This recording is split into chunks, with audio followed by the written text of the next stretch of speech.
रात का वक्त था। गांव की गलियां बिल्कुल सुनसान थीं। कभी कभी कुत्तों के भौंकने की आवाज सुनाई देती। हवा पेड़ों की डालियों से टकराकर अजीब सी सरसराहट पैदा कर रही थी। गांव के बाहर पुराने बरगद के पेड़ के बारे में आज भी लोग कहते थे कि वहां से अजीब आवाजें आती हैं, कभी किसी औरत के रोने की, कभी चीखने की। गांव का हर बच्चा और बूढ़ा उस पेड़ का नाम सुनते ही सहम जाता था। उस रात अजय और मोहन अपने चाचा के पास चारपाई पर बैठे थे।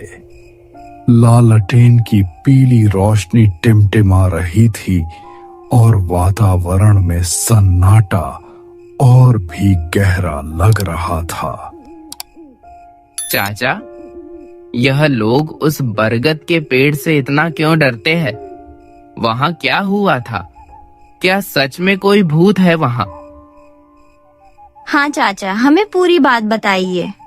हम तो हमेशा गांव वालों को कहते सुनते हैं कि उस पेड़ से दूर रहो, लेकिन आखिर क्यों? तुम दोनों जानना चाहते हो कि गांव वाले उस बरगद के पेड़ से क्यों डरते हैं? चाचा, हमें डर तो लग रहा है, लेकिन अगर आप हमारे साथ हैं तो हम सब सुन लेंगे। हाँ चाचा, जल्दी बताइए। हमें भी जानना है कि आखिर बरगद के पेड़ के पास क्या हुआ था। ये बात इतनी आसान नहीं है बेटा। इस पेड़ की जड़ों में एक ऐसा राज दबा है जिसे सुनते ही किसी की भी रूह कांप जाए। देखो, गांव की जमीन पर बहुत सारी कहानियां चलती हैं। कुछ अफवाहें होती हैं, कुछ सच। लेकिन इस बरगद की कहानी ये अफवाह नहीं है। इसे मैंने अपने बड़ों से सुना है और उस डर को उनकी आंखों में देखा भी है।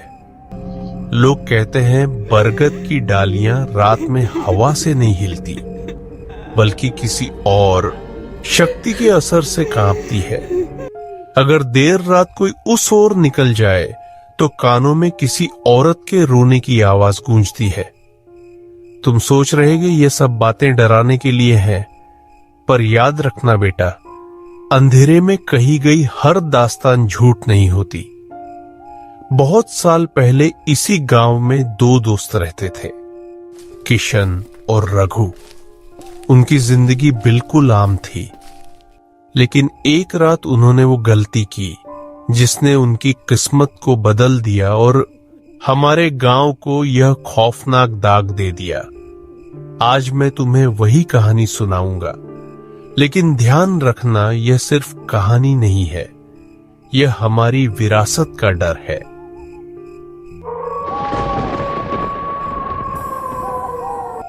आधी रात का वक्त था।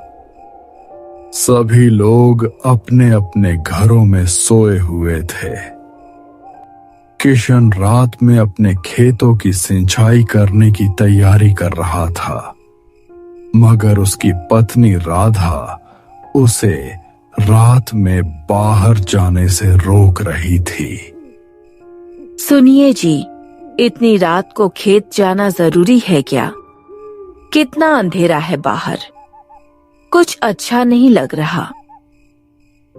राधा, पानी अभी छोड़ा है नहर से। अगर आज खेत नहीं सींचा तो फसल को नुकसान हो जाएगा। मैं जरा देखाऊं। आप अकेले मत जाइए, रात का वक्त ठीक नहीं होता। कम से कम सुबह का इंतजार कर लेते। मैं अकेला नहीं जा रहा, रघु भी साथ है। दोनों जल्दी जाकर पानी छोड़ आएंगे। तू चिंता मत कर राधा, खेत की माटी बुला रही है, उसे मना नहीं कर सकते। जल्दी लौट आएंगे। रघु भैया साथ होंगे तो थोड़ा मन को तसल्ली है। फिर भी आप दोनों जरा संभल कर रहिएगा। कुछ भी अजीब लगे तो लौट आइएगा, जिद मत कीजिएगा। एक बात कहूं जी, बस अपनी सलामती का ख्याल रखिएगा। आप सही सलामत लौट आइए, यही काफी है मेरे लिए। इतना कहकर किशन अपने घर से निकल गया। आधी रात में दोनों अपने खेतों की ओर चले जा रहे थे। रात का आखिरी पहर चल रहा था।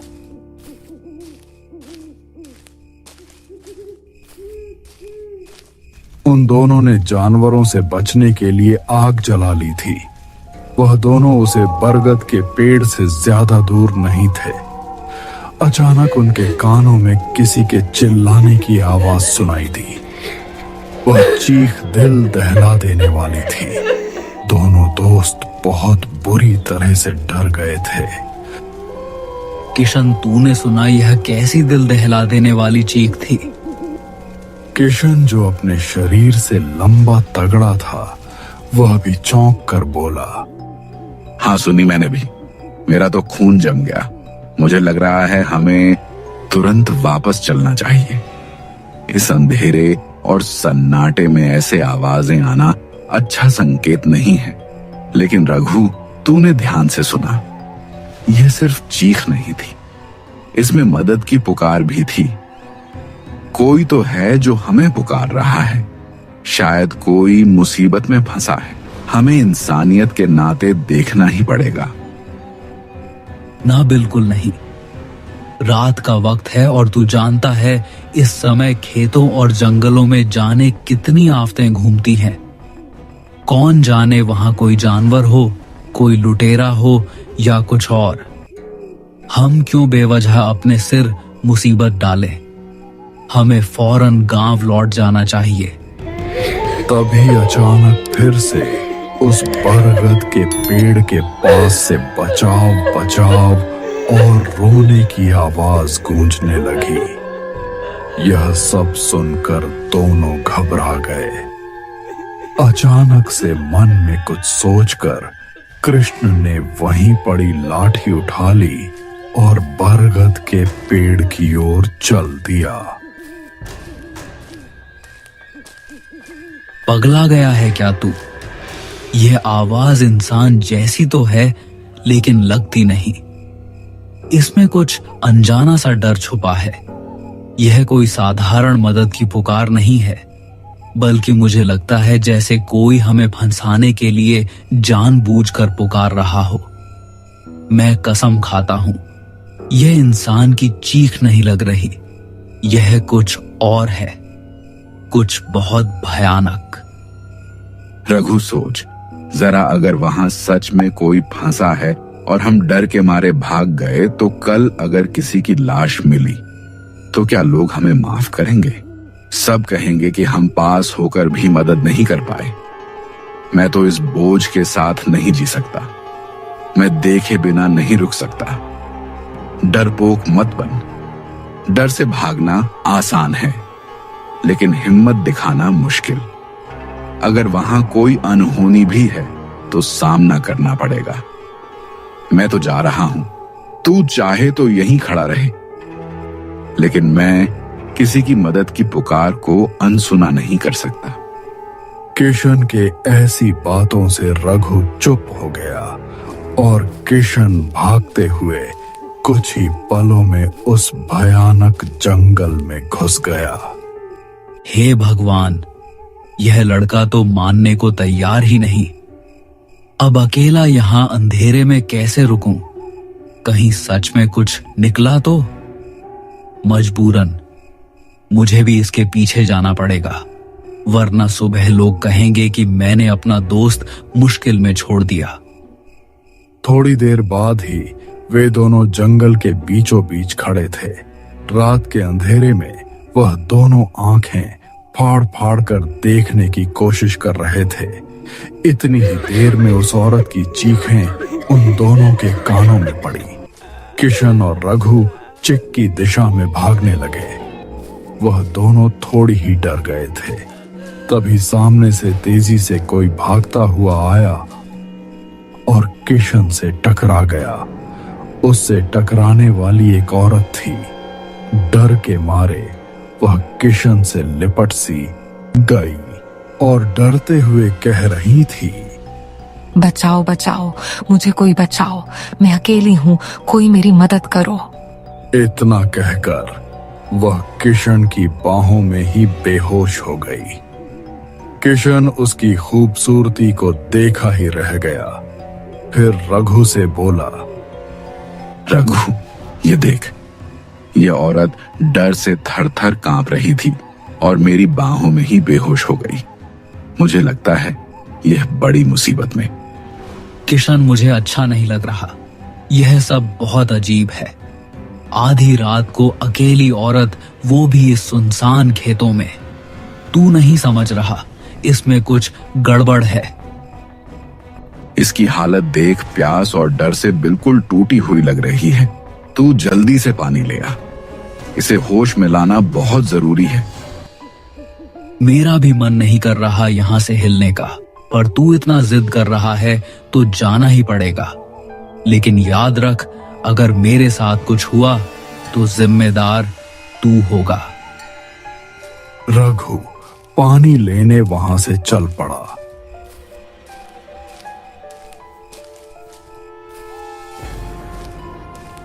पेड़ से थोड़े ही दूर पर एक कुआं भी था। रघु जैसे ही कुएं के पास पहुंचा, अचानक पेड़ के पास से बहुत सारे घुंघरू की आवाज आने लगी। अचानक रघु के कानों में किशन की दिल दहला देने वाली चीख सुनाई दी। रघु तेजी से दौड़ते हुए किशन के पास पहुंचा तो सामने का मंजर देखकर उसके रोंगटे खड़े हो गए। एक बेहद खौफनाक चुड़ैल उसके सामने खड़ी थी और नीचे किशन की लाश खून से लथपथ पड़ी थी। और देखते ही देखते उसे भयानक दिखने वाली चुड़ैल ने किशन की मृत पड़ी लाश को खाना शुरू कर दिया। रघु के वहां भागने से पहले ही चुड़ैल ने उसे भी घेर लिया। अचानक वह काली चमड़ी वाली चुड़ैल उड़ती हुई जाकर रघु के सीने पर बैठ गई और रघु की दिल दहला देने वाली चिक उस रात के सन्नाटे को छेड़ गई। अगले दिन से रघु और किशन के लापता होने की खबर पूरे गांव में आग की तरह फैल गई। अगले दिन गांव के एक बुजुर्ग ने मुखिया से कहा, मुखिया जी, ये मामला बहुत गंभीर है। आधी रात में जो चीख सुनाई दी थी वह अब भी मेरे कानों में गूंज रही है। लोग कह रहे हैं कि वह इंसान की चीख नहीं थी बल्कि किसी परछाई की। रघु और किशन दोनों जवान लड़के थे। ऐसे अचानक गायब हो जाना, इसका मतलब है कि उस बरगद के पेड़ के पास कोई अनहोनी जरूर हुई है। हाँ दादा, मैं भी यही सोचकर रात भर सो नहीं पाया। दोनों लड़कों का गायब हो जाना सिर्फ परिवार की ही नहीं, पूरे गांव की चिंता है। औरतें अब बच्चों को घर से बाहर निकलने नहीं दे रही। मवेशी चराने वाले भी डर के मारे खेतों में जाने से कतरा रहे हैं। अगर हमने जल्द ही कुछ नहीं किया तो गांव का हाल और बिगड़ जाएगा। मुझे तो ऐसा लगता है जैसे यह वही पुरानी दास्तान सच हो गई है। बुजुर्गों ने कहा था ना, उस बरगद के नीचे कोई काली शक्ति रहती है। कई साल पहले भी एक चरवाहा वहीं से गायब हो गया था। लोग कहते हैं कि वह चुड़ैल उसी जगह बंधी हुई है और मौका मिलते ही इंसानों पर टूट पड़ती है। बिल्कुल, मैं उस दास्तान को नहीं भूल सकता, लेकिन डर के आगे हार मान लेना भी ठीक नहीं। मैंने काशी से एक पंडित बुलाया है। कहते हैं उनके पास अद्भुत शक्तियां हैं। वे भूत और भविष्य दोनों में जाकर देख सकते हैं कि असल में हुआ क्या है। अगर किसी बुरी आत्मा का खेल है तो वे ही इसका हल बताएंगे। मैंने पंडिता जी की विद्या देखी है दादा। मैंने उन्हें बुलाने में देर नहीं की। आज रात वे गांव पहुंचेंगे, तभी असलियत का पर्दा उठेगा। रघु और किशन का राज और उस बरगद की परछाई में छुपा हुआ डर सब सामने आ जाएगा। अगर यह सच है तो अब हमारी आखिरी उम्मीद वही पंडित है। लेकिन एक बात कहूं, आप भी जानते हैं कि साधारण मंत्र तंत्र से यह चुड़ैल नहीं मानने वाली। उस पंडित के पास सचमुच की शक्ति होनी चाहिए, वरना हम सबके लिए खतरा और बढ़ जाएगा। तभी सभी गांव वालों के कानों में पंडित की आवाज टकराई। डरो मत, मैं आ गया हूँ। तुम्हारे गांव पर जो साया मंडरा रहा है, उसे अब और देर तक छुपने का मौका नहीं मिलेगा।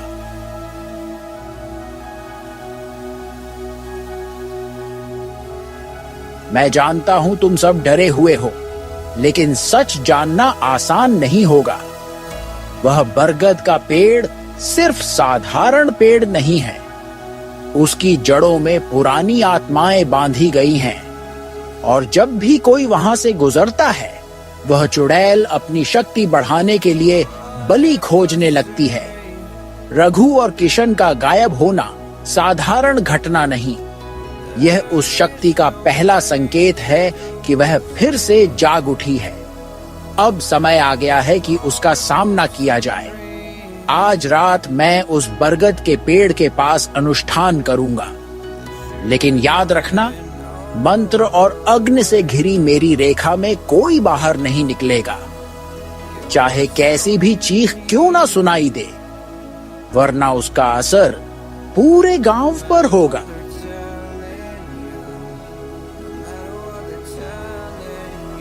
इसके बाद सभी गांव वाले पंडित के साथ उसे पेड़ के पास आ गए।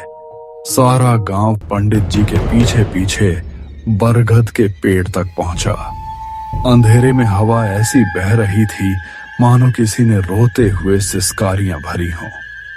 पेड़ के चारों ओर घना सन्नाटा पसरा हुआ था। पत्तियां हिल भी नहीं रही थीं, पर लोगों को साफ सुनाई दे रहा था कि पेड़ की जड़ों के नीचे से किसी के कराने की आवाज आ रही है। सुनो गांव वालों, मैंने सब देख लिया है। यह औरत कोई बेगुनाह नहीं थी, बल्कि एक तांत्रिक चुड़ैल थी। यह अपनी खूबसूरती बनाए रखने के लिए लोगों की बलि दिया करती थी। रात के अंधेरे में मासूमों की जान लेकर अपने चेहरे पर तिलक लगाती थी। इसने अमर रहने और सौंदर्य बनाए रखने के लिए अपनी आत्मा का सौदा किया था। तभी इसकी शक्ति बढ़ती गई और यह और भी भयानक बनती चली गई। लेकिन जब गांव के लोगों को इसका सच पता चला तो सब ने मिलकर इसे रोकने का निश्चय किया। लोगों ने इसे पकड़कर इसी बरगद के पेड़ से बांध दिया और आग के हवाले कर दिया। उसी दिन इसकी देह तो जल गई, पर आत्मा इस पेड़ से चिपक गई। यही कारण है कि यह बरगद अब इसकी कैद भी है और इसकी शक्ति का स्रोत भी। जब जब कोई यहाँ आता है, यह उसे अपना शिकार बनाने की कोशिश करती है। पंडित ने मंत्र पढ़ते हुए चारों ओर अग्नि की रेखा खींच दी। लोग उसके भीतर खड़े थे, लेकिन उनके पैरों तले जमीन कांप रही थी। त्र्यंबकम यजामहे। अचानक बरगद की जटाओं के बीच से काले धुएं का गुब्बार उठने लगा। उस धुएं के बीच से वही औरत जैसी परछाई निकली जो पिछली रात किशन की बाहों में गिरी थी, पर इस बार उसका रूप अलग था। चेहरा विकृत, आंखें सफेद और आवाज ऐसी जैसे सैकड़ों औरतें एक साथ चीख रही हों। यही है वह शक्ति, यही है वो श्राप जिसने तुम्हारे गांव को जकड़ रखा है। आज इसका अंत होगा। यही वह है जिसने रघु और किशन को निगला है। तुम मुझे रोक नहीं सकते। ये पेड़ मेरा है, ये जमीन मेरी है। जो भी इस बरगद के पास आएगा, उसका खून मेरी शक्ति बनेगा। मैं सबकी आत्माएं निगल जाऊंगी। हर इंसान मेरी बलि बनेगा। मैं बार बार लौटूंगी। कोई मुझे रोक नहीं पाएगा। तेरा समय खत्म हो चुका है। निर्दोषों का खून पीकर तू अब और नहीं बचेगी। चुड़ैल पंडित पर टूटने के लिए आगे बढ़ी, लेकिन इस बार पंडित पीछे नहीं हटे। उन्होंने झटके से उसका काला हाथ पकड़ लिया। चुड़ैल तड़प उठी और जमीन पर गिरकर चीखने लगी। सब लोग जल्दी से लकड़ियां लाओ और आग लगाओ। फिर एक एक करके सबने चारों ओर से लकड़ियां खींचकर आग की लपटें उस पर डाल दी। तुझे क्या लगता है पंडित कि तू मुझे इतनी आसानी से खत्म कर देगा? मुझे खत्म कर पाना मुमकिन नहीं है।